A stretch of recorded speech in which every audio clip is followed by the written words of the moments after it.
Unbelievable clutchness. Venezuela is proud, and they're probably partying right now, watching this guy do what he's doing. And how about Andrés Giménez? Cool as a cucumber.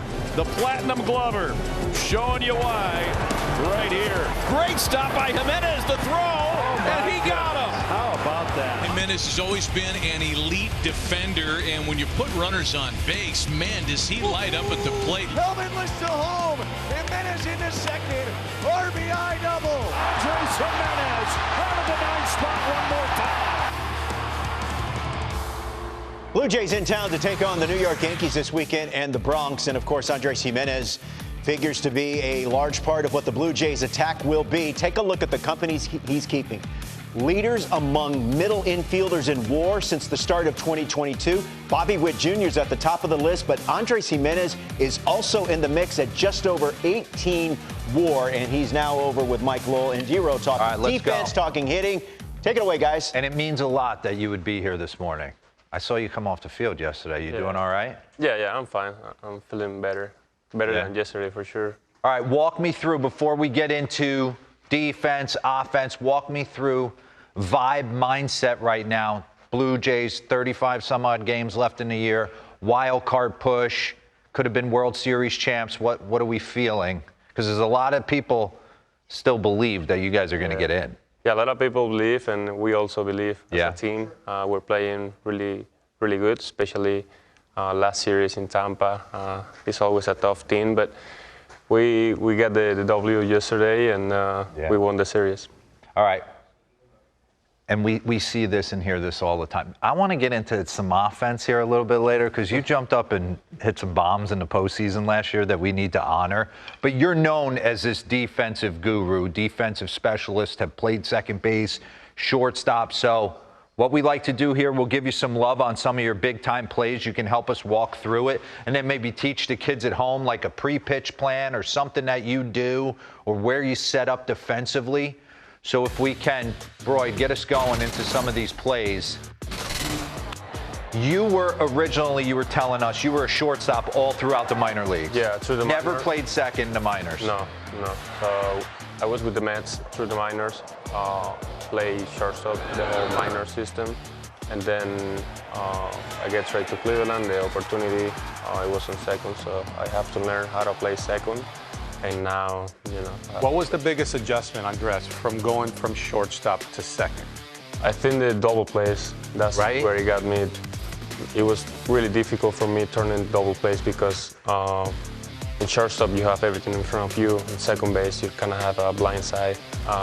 But yeah, I tried to work with Sarvi in Cleveland, and he got me better. What was the one thing? I know, because I played shortstop my whole career until Rafael Furcal burst on the scene, and then I had to learn how to play other spots because he was better. But I just remember, Glenn Hubbard used to say, get your left foot to the bag. And then from there, everything kind of played off that. That was the one thing I always took. Was there something going over to second base, turn into double play that you like? Yeah, obviously you gotta know who's running, who's hitting the ball, if you got more chance or not. But especially when it was a fast runner at the play, I usually, try to cut like distance. So I was doing ground ball to third and just fast runner. I was trying to cut the distance here. And just you were going to get it in a good position to make the throw. And if I got more time, I just basically wait for the ball a little bit longer and try to made a really good throw to first. Okay, so it was easy for you to go back over to shortstop. Not that easy, but what was harder, going from short to second, or after having played a number of years at second, going back to shortstop? I think going back to shortstop. Yeah, that's interesting. But it always keep in my mind working in the offseason. I usually work at shortstop because it was gonna be easier for me once I play second. You aware of these numbers? Like outs above average, defensively. I mean, you're the best since 22. Yeah. If you weren't aware, you're the best. All right, get back into the tape. I think there's a play against Don Rafaela coming up here. We got some highlight rips. You're just reacting in this moment. And that's another thing, you keep bringing it up, body clock. Knowing the speed of the runner. Something you take into account a lot. We're going to get to Rafaela. You're playing back. It's pre-pitch right here. First off, I saw this. You're almost moving. Pause it. You actually, off speed's coming because of the pitch com, right? Yeah. So you're almost like, I'm going in this hole before it even starts. Do you have a pre-pitch? Do you have anything, a hop? Yeah, I like to be in rhythm. I feel like if my feet are moving, I'm gonna have a better chance to get to any baseball. So I like to be in rhythm, especially in this situation. Rafaela, the whole series, we were like attacking him first pitch breaking ball. Yeah. So I was I think the at bat before he hit a homer. So in that situation, probably. Run that back for me. He was thinking back. He was thinking big. So I was kind of anticipating the ball over there. Look, he's going right now. See him? Yeah. So Andrés, if this was a slow runner, do you slide and go on the ground? Or because it was Rafaela, do you know basically with the slide you can get back up quicker? Yeah, when I slice, I basically was turning at the same time as I catch the ball, just because Rafaela can fly. You need the step, yeah. So we need a little more time. We need to be in a rush because he can fly. So DeRosa, just like me running, he goes this, and then he sets up, and then he crow hops, and he throws me out by 4 feet. All right, this is something else that interests me. Bases empty, you guys are playing deep, and I know the hitter's going to dictate kind of where you guys are, but I just remember, and Mike can attest to this, there was kind of like stock positions, right? We're playing deep with nobody on, and then I watch you guys turn double plays from positions that they would have been base hits. So run this.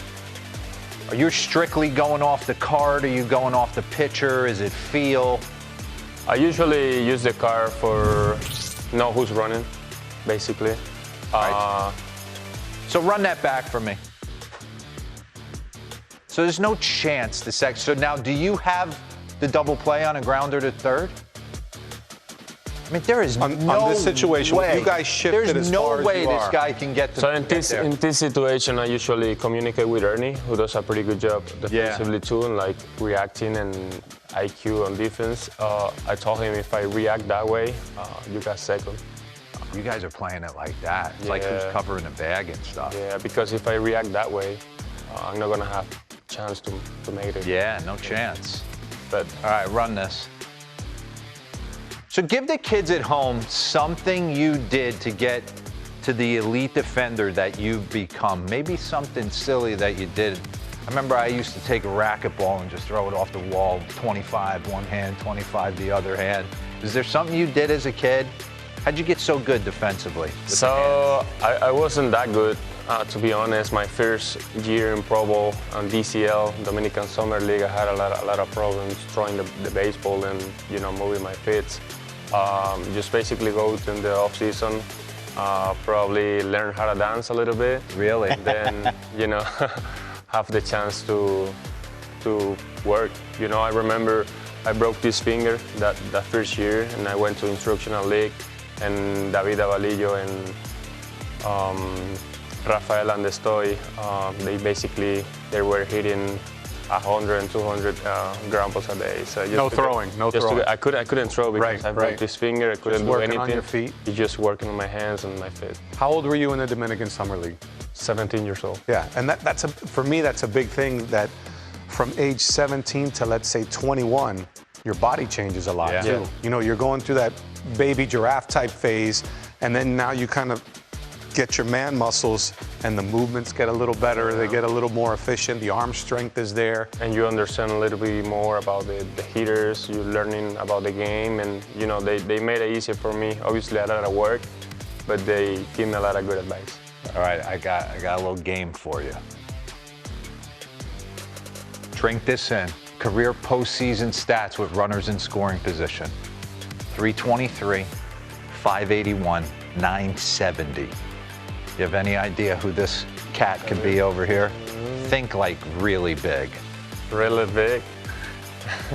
Is it lefty? Yeah. Boston. Boston, lefty. Oh, Big Papi? It's a pretty good company to be in. What? I mean, is there anybody we talk about more in the postseason having clutch moments? I mean, he's known as the most clutch guy. Look at you last year. Let's get into a few of them. You had a huge 2 RBI knock against the Yankees early in the division series, shooting it through. Make it 3-1 right there. Driving in Dalton Varsho. I know we want to get into the, All right, what are we thinking right here? You're down 2-0, top third. Yeah, move the runner over. That's what you're thinking, move the runner. Yeah. Wow. Hit it to second, move the runner over. Springer behind me. So You got good numbers against George Kirby? Pause this. Probably faced him a ton. I don't know. I faced him a lot, but I think he got me a couple times. Yeah. Andrés, in the at-bat before that we saw infield in, it was runners on first and third. Yeah. So you have a different responsibility. Do you go to the plate with a different approach based on the situation? Because some guys are like, hey, I take my A swing. Whatever happens, happens. No, I'm the kind of player who, for some reason, I understand the game because since little kid, they teach me how to play the game to win. So you have to understand situations. So in this situation, man on second, no outs, with George Springer behind me and Luis Castillo on the mound, I just trying to move the runner over to give the chance to George and obviously play for the team and at least tie the game.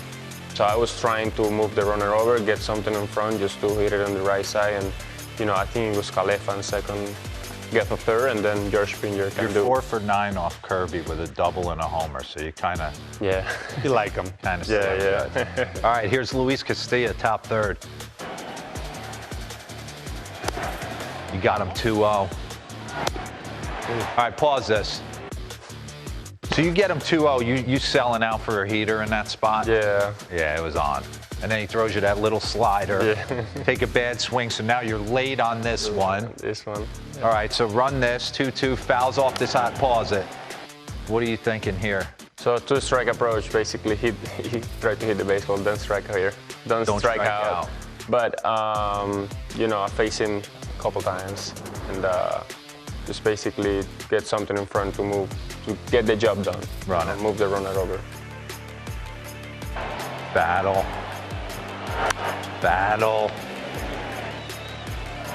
Good take. Did you know you got it? No, I was like, I hit it good, but no, I didn't know it was high enough, I thought this was a great at bat. Well, this was a battle. Come on. For sure. I was there to compete. Because that's a nasty pitch right there. It is. Now you're down 1-2 and you're just fighting. Compete, yeah. Right. What's the thought process when you come to the plate against a lefty? Is it keep the front shoulder closed, stay up the middle the other way? What are you trying to accomplish? I don't know. It's something changed my mentality. I like to compete, and I saw it more like a competition. Against a lefty, just compete. They're pretty nasty right now, and just compete. Are you always ready for their hardest pitch? Yeah. Yeah, sometimes. Yeah, I mean. Situation. Every lefty now is throwing 95 plus with sinkers and sweepers, so you gotta be ready for something. What are your keys to hitting? Like, what are you focused on? Do you focus in your off-season work or pre-game work? Is it from the waist down? Is it something with your hands? Are there drills you're doing? So I keep it really simple, to be honest. Just tee in the middle of the plate, flips, and some machines sometimes, but my key sometimes is just keep my hands inside my body. I feel like I'm gonna have more opportunity to try the ball. Yeah. Take me through that, Andrés. If the tee is right here, if the ball's right here on the tee, where do you want to hit the ball? The line drive to right up the middle. Yeah, the back of the net, right. And do you just leave it middle the whole time, or do you? No, I back it up a little bit here. To almost exaggerate the hands inside the ball. Just to let the ball travel. Then the middle. You probably go here, back to the middle. Back to the middle. And then any flips. Do any one-arm stuff? One-arm stuff? Yeah. Lead arm more than? Lead arm.